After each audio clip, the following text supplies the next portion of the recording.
Hello everyone, I'm Shinyoung Kim. Today I'm going to talk about the domestication and foreignization in translation, understanding cultural nuances in the Book of Almond.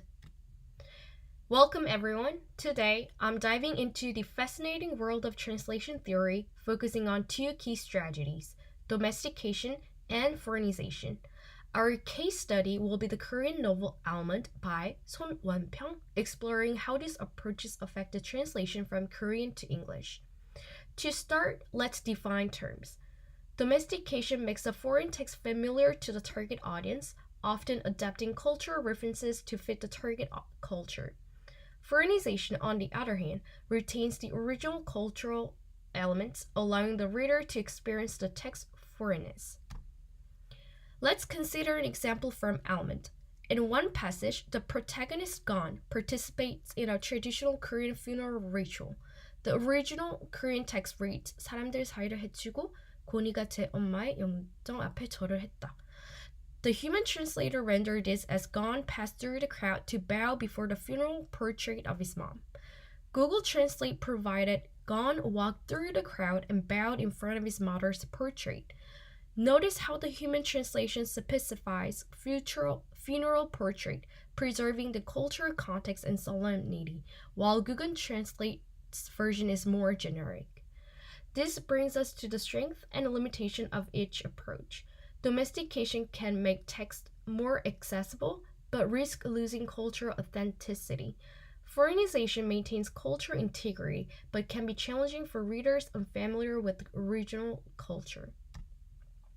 Let's look at the traditional cuisine.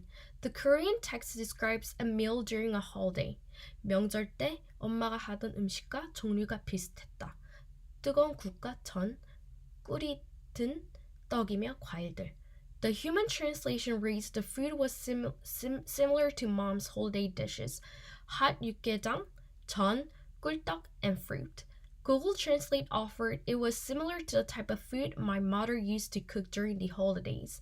Hot soup, pancakes, rice cakes with honey and fruits. The human translation uses the original Korean dish names, a foreignization approach, preserving cultural specificity. Google Translate opts for a domesticated approach, using generic terms that are more familiar to an English-speaking audience but lose the cultural nuance. When it comes to personal identity and naming, names carry significant cultural weight. The text states, 곤이라는 이름은 희망원이란 시설에서 스스로 지은 이름이었다. 한자도 있어? Human translation, it was at the Hope Center shelter that he fashioned the name Gon for himself. Do you have Hanja letters for it? I asked. Google Translate, the name Gon was a name he gave himself at a facility called Hope Garden. Are there any Chinese characters? The human translation's use of Hanja retains the cultural practice of using Chinese characters for names, a foreignization approach. Google Translate's Chinese character is less specific, losing some cultural depth.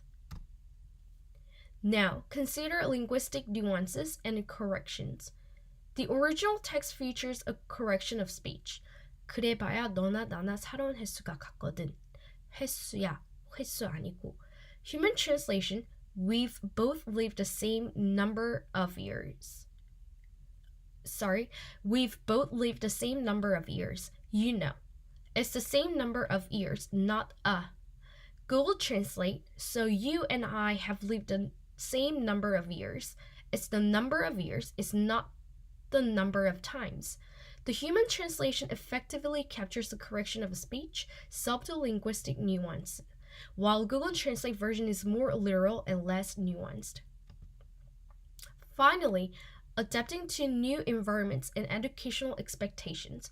The text describes a student adapting to a new semester. 계절은 어느덧 5월의 초입에 들어서고 있었다.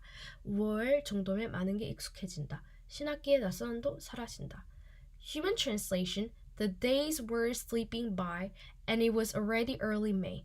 The unfamiliarity of a new semester fades away by this time. Google Translate, the season was already approaching the beginning of May. By May, you will get used to a lot of things. the unfamiliarity of the new semester disappears. The human translation captures the gradual adaptation process more fluidly, while Google Translate's literal approach may miss some emotional undertones. So, in summary, while machine translation such as Google Translate can provide quick and general accurate translations, it often lacks the ability to capture deeper cultural emotional context. Human translation, with its capacity for cultural sensitivity and nuanced interpretation, is more effective in preserving the richness and subtleties of the original text.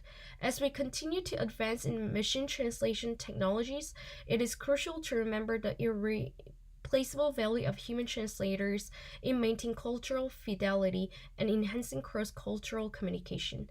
Thank you for watching the discussion on domestication and foreignization in translation.